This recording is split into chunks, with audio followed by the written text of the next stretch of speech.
Enredos patrocina este espacio. Amigas e amigos, unha semana máis aquí comeza o Xornal Escolar.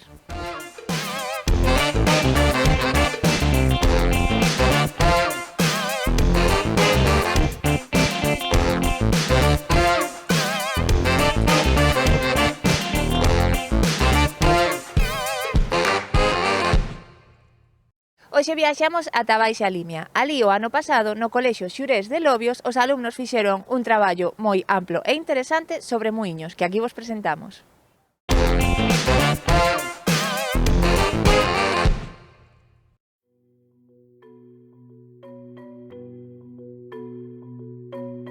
No 2024-2025, o Cello Xurés traballaremos a Baixa Limia.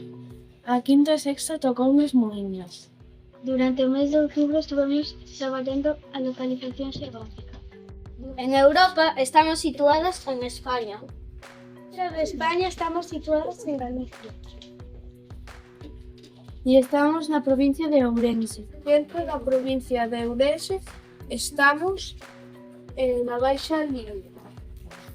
E dentro da Baixa Limia estamos aquí en Muiños. Hai 28 povos. Os povos están repartidos en 12 parroquias, como por exemplo Barxel, Muiños, Cados. Escudo simboliza os muiños e os dólmenes que hai. Os picos simbolizan aos picos de Fontefría.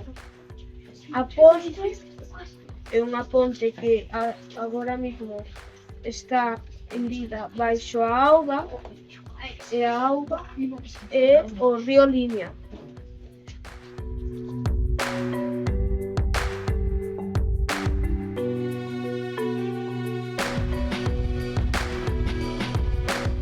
Durante o mes de novembro Estivemos vendo a gastronomía propia de Muiños e fixemos sopa de burro cansado.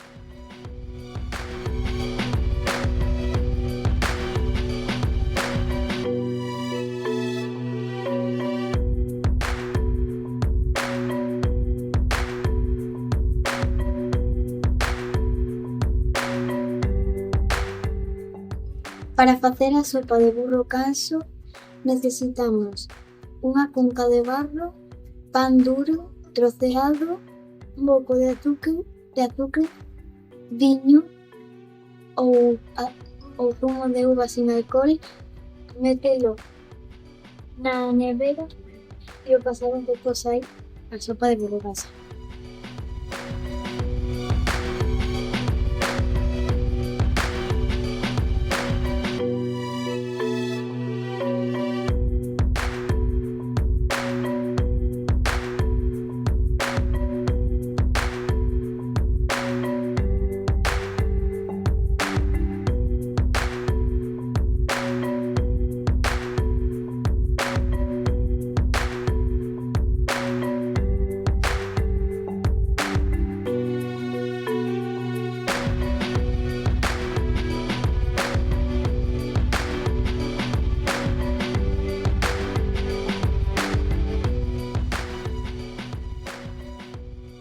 Este mes de decembro traballamos os persoeiros relevantes de Muiños.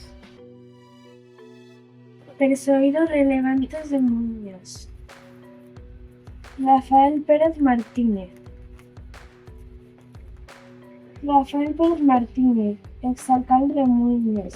Naceu o 3 de febreiro no ano 1945, en Cados, España.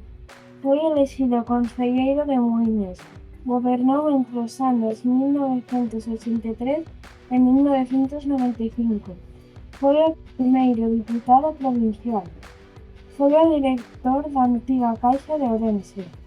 No ano 1983 foi alcalde do seu pobo, con só 2 diputados, grazas ao apoio da Alianza Popular. En 1987 e 1991 continuou na alcaldía tras conseguir sendas maiorías absolutas. Relevantes é Carlos Morais Álvarez. Naceu en Muiños, no ano 1966. É un político e empresario galego, independista e comunista. Licenciado en Geografía e Historia pola Universidade de Santiago.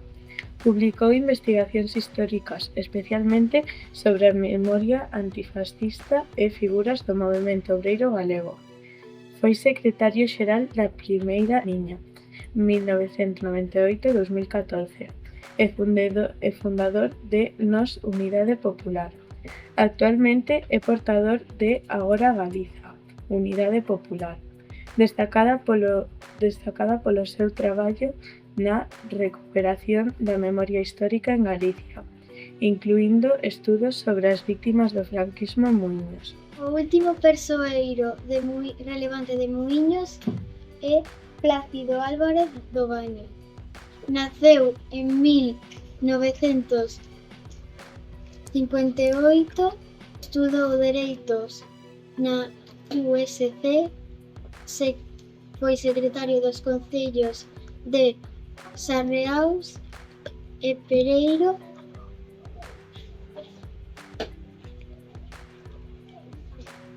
alcalde de Muiños dende 1995, deputado provincial desde 2003.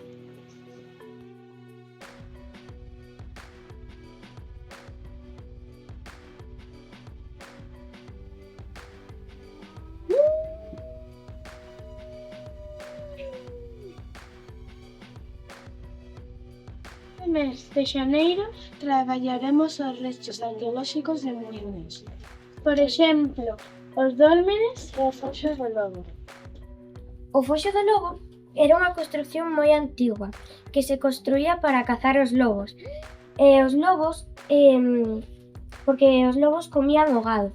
Entonces, o lobo subía pola rampa e veía a cabra que estaba aquí no medio atada a un pau. Entonces, o lobo entraba o foxo e quedaba atrapado e o cazaban.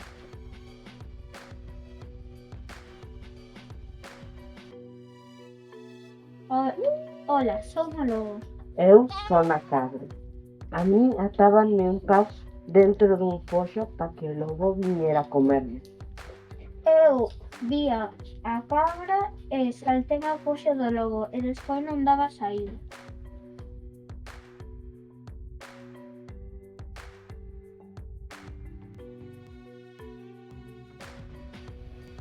Somos a aula de quinta e sexto. E hoxe imos explicar as festas de Muiños, Que son o primer fin de semana de agosto. o galo pica no chan, o becerro dos xurés aos petos e as sopas de burro cansado. As festas de Muiños celébranse o primeiro fin de semana de agosto. O viernes temos unha disco móvil e unha orquesta para ir bailar. O sábado pola mañá vai haber concurso de carrilanas. É a 8ª edición. O sábado da mañá ás 11 comeza a feira de artesanía e a tocar as charangas. Ás 2:15 é o xantar de galo pica no chan e do becerro do xurés, que inclúe empanada de galo pica no chan, lacón de porco e becerro do xurés. Na tarde charanga e o programa de televisión Aquí Galicia. Ás 8 da tarde, na Plaza do Concello, as sopas de burro canso e as torralas de viño e leite. Ás 11 da noite empeza a tocar unha orquesta e comeza o Muiños Dance.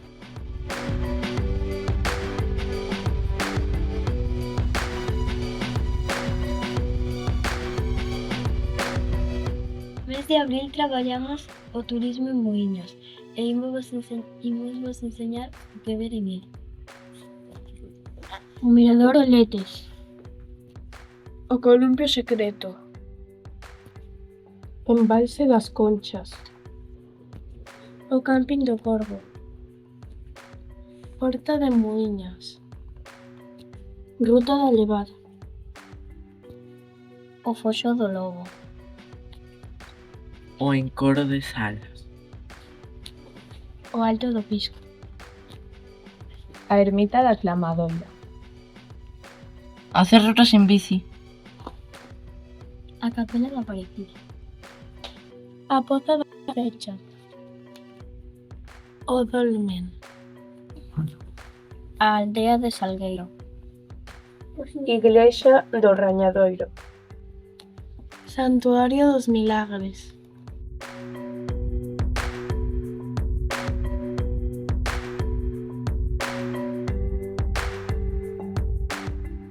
No mes de maio traballamos o Parque Natural Baixa Limia Serra de Xurés. Das 12 parroquias que hai en Muíños, 3 pertenecen ao Parque Natural, que son Prado, Xermeade e Requias. Ahora vamos dar un paseo polo Parque Natural. Un dos sitios que ver é a Poza da Fecha. 2. Embalse dos Salas. É unha piscina natural que provén do río Salas. 3. O Foxo do Lobo. 4. Amo e Outeiro Cabaladros. 5. Aldea de Salgueiro. A aldea de Salgueiro é unha aldea abandonada que hai que pedirlle permiso á Xunta de Galicia. 6. O Alto de Fontefrío é o pico máis alto de Muiños. 7. Albite. Dende aí vese o océano en Viana do Castelo.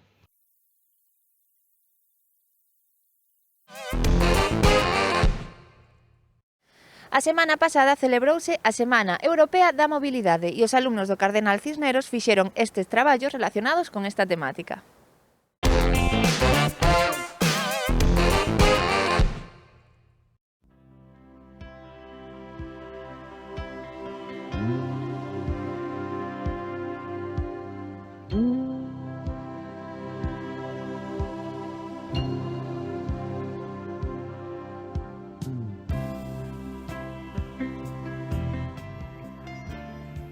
Semana Europea da Mobilidade 2025. A mobilidade é un dereito, non un privilexio. A mobilidade debe ser inclusiva e accesible. A mobilidade debe ser segura para nós. A mobilidade debe ser segura para os que nos rodean. A mobilidade debe ser eficiente e eficaz, usa transporte público. Por unha mobilidade sostible para todos, debemos promover desplazamentos a pé en bici. Se dan las gracias. Porque era el tuyo. Sin querer. Sabía que no.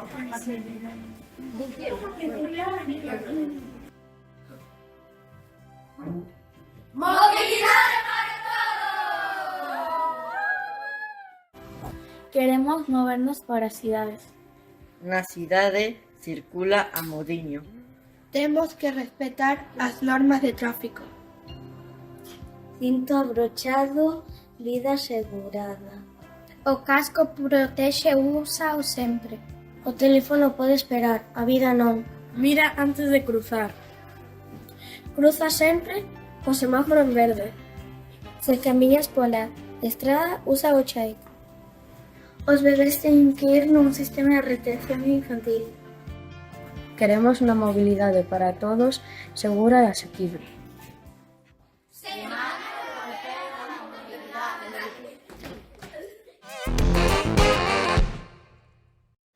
E dentro da Semana Europea da Mobilidade celebrouse o Día da Bici, onde milleiros de ourensán se deron cita para amosar o seu amor polas dúas rodas.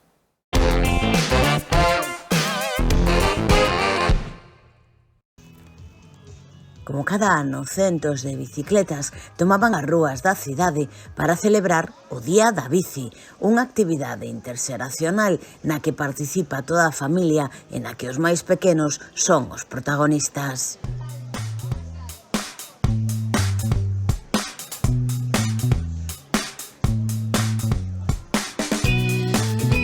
Organizada pola Fundación Ado Moure, a cita forma parte do programa Más Deporte en la Región e chegaba este ano a súa edición número 39. A saída tiña lugar ás 12, pero desde primeira hora da mañá as persoas inscritas facían cola onde a Deputación para recoller as mochilas coas que a organización agasallaba os primeiros 3.000 participantes.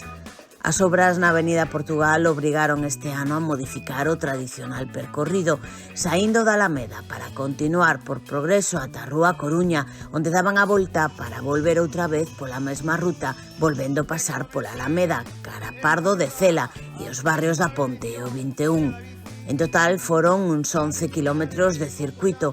Con todos os participantes xa reagrupados na Alameda, tiña lugar o habitual sorteo de premios, que incluía, por suposto, 4 bicicletas, pero tamén cascos inalámbricos, altavoces e mesmo un televisor. Unha xornada de festa para reivindicar a bicicleta como un medio de transporte saudable, respetuoso e seguro, mágoa que solamente se celebre un día ao ano.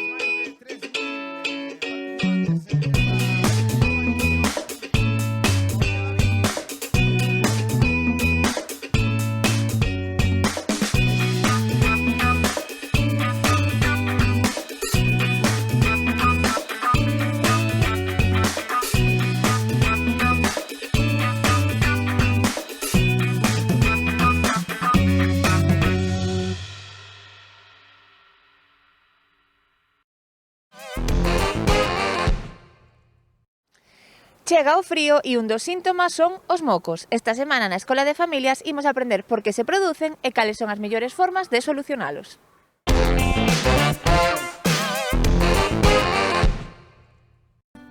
Hola queridos papis, hoy vamos a hablar de mocos, un tema tan manido en la consulta y sobre todo en esta época, por eso no me gusta nada hablar de mocos, la verdad. Pero claro, todos los días el niño tiene mocos, el niño sigue con mocos, el niño vuelve a tener mocos. Entonces quiero hablaros un poquito de los mocos y sobre todo tranquilizaros, porque a veces veo que os preocupa el que el niño tenga mocos.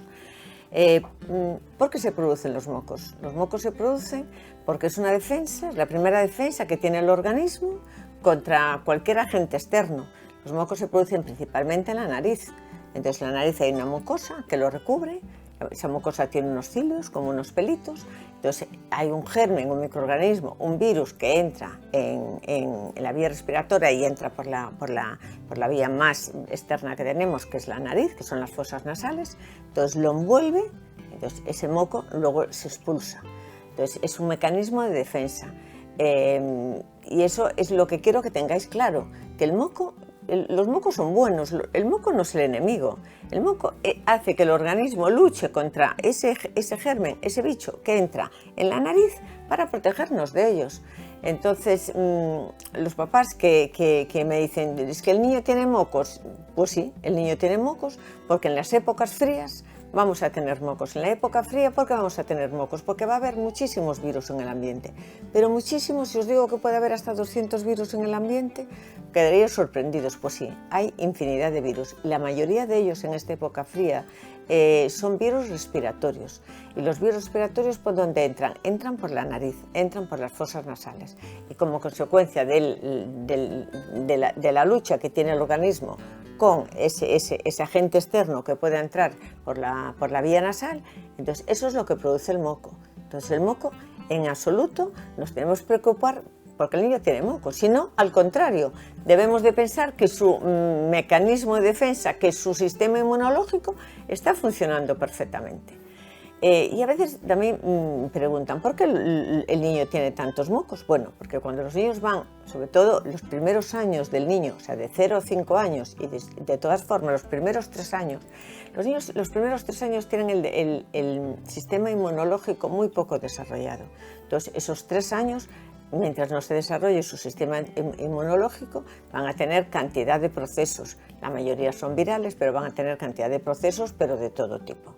¿Qué pasa? Que si van a las guarderías, como van, si van al cole, que muchos ya no van a la guardería, van al primer año de cole, con 3 años, pero si van a la guardería, que a veces van los bebés ya a la guardería, pues que los niños están hacinados, los virus están en el ambiente y se están contagiando con muchísima facilidad, porque están unos en contacto con otros, pero en contacto permanente. Ya sabéis que los virus se contagian por las gotitas de flujo, estas gotitas que al toser, al estornudar, van al aire, están en el aire, están suspensas en el aire, bueno, luego muchas veces se apoyan y por eso todo lo que tocamos alrededor, y yo insisto mucho en los lavados de mano, porque todo lo que tocamos va a tener un virus en las manos. Ese virus, si no nos lavamos las manos y llega a casa y va a tocar a su hermanito y lo va tal, pues se lo va a pasar. Por eso se transmiten con tanta facilidad estos virus y además se respira en estos momentos que los niños están acatarrados, que tosen, que estornudan, pues ala, ahí van todos los virus al aire. Por ello también otra cosa que también quiero decir, y digo todos los años, y ahora yo creo que llevaba 2 años sin hablar de mocos, pero que siempre lo digo, que tosan los niños contra el codo, porque si tosen contra la mano, aquí quedan los virus y luego los virus se van pasando pues a la mano de la madre se lo pasa al otro bebé o al otro niño o a donde sea. Y luego también quedan aunque sea por poco tiempo, pero en todas las superficies que los niños vayan a tocar. Los niños producen mucho moco en esta época porque su sistema defensivo, como decíamos antes, está actuando contra la cantidad de virus que el niño principalmente coge en el colegio. Los virus entran por la nariz y van a la garganta. Lo normal es que se queden ahí. Que hay muchos padres que me dicen, es que doctora, yo vengo ya porque tiene mocos y luego los mocos le bajan al pecho. Esto también siempre lo digo y quiero que os quede claro, los mocos nunca bajan al pecho. Los mocos en sí, que el niño tiene mocos en la nariz o tiene mocos en la garganta, esos mocos no le van a bajar al pecho. Lo que baja al pecho es el virus, o sea, la infección respiratoria que el niño puede coger por la nariz, pues que también puede infectar el árbol respiratorio inferior. O sea, los virus respiratorios tenemos dos partes, que sería la nariz, las fosas nasales, luego sería la garganta, ¿vale? Y después tenemos el árbol inferior, las vías aéreas inferiores, que serían los bronquios, los bronquioles, etc. Entonces, la mayor parte de estos procesos que tenemos ahora son de vías respiratorias altas, que se centran en nariz y que se centran en garganta. También muchas veces me preguntan, ¿y qué pasa con los mocos? Porque si tienen muchos mocos, pues los mocos que tienen en nariz y que tienen en garganta, los mocos los niños los tragan o bien los expulsan, si son niños mayorcitos porque se suenan, y si son niños que no son, que son bebés, o que son pequeñitos, no los saben expulsar y se los van a tragar. Entonces se tragan, van a la vía digestiva y se expulsan. ¿Cómo se expulsan? Pues o bien vomitando o bien por las heces. Muchas veces los niños tragan los mocos y ¿qué pasa?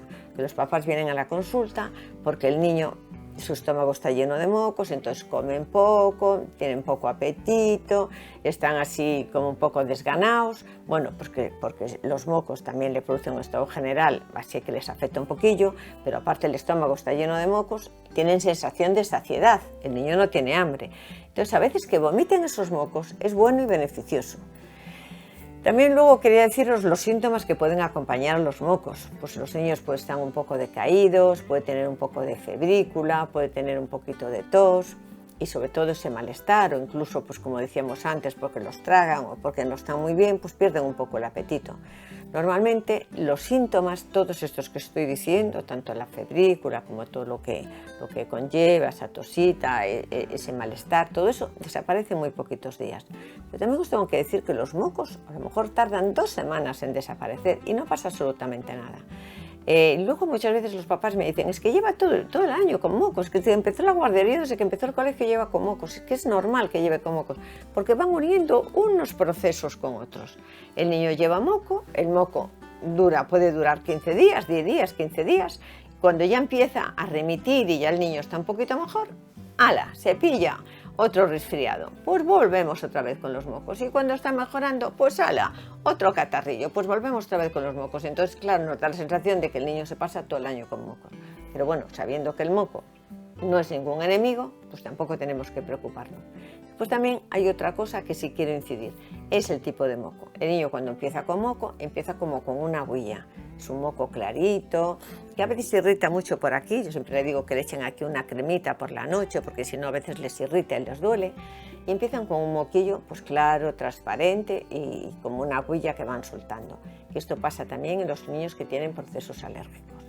Y después el moco, a medida que va avanzando el proceso infeccioso y empiezan ya pues los leucocitos, las células que tenemos que nos defienden de estos virus, pues entonces aparece ese moco ya espeso, y ese moco espeso que muchas veces ya aparece en garganta.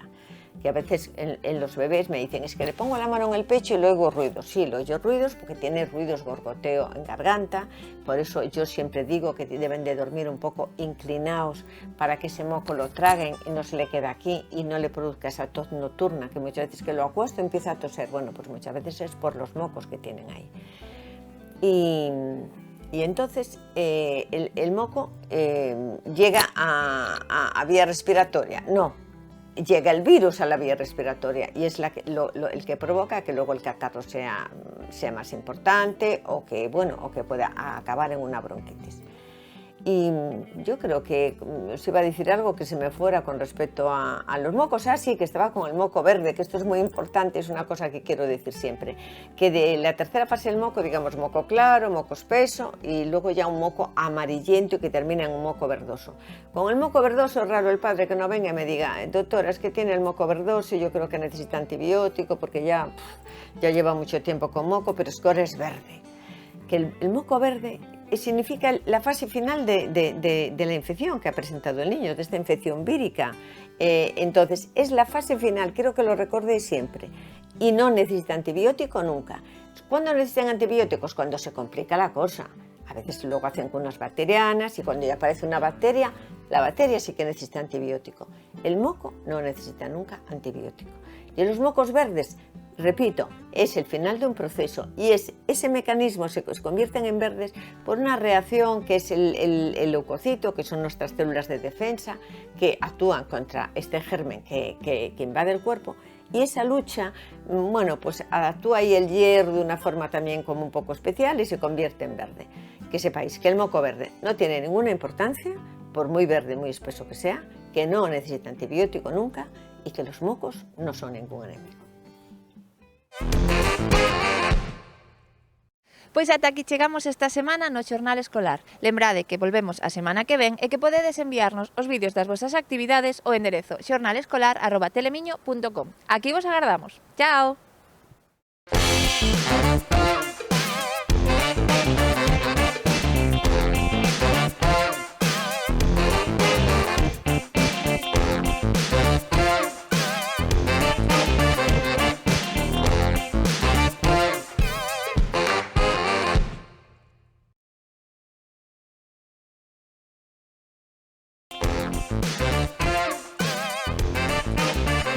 Enredos patrocina este espacio.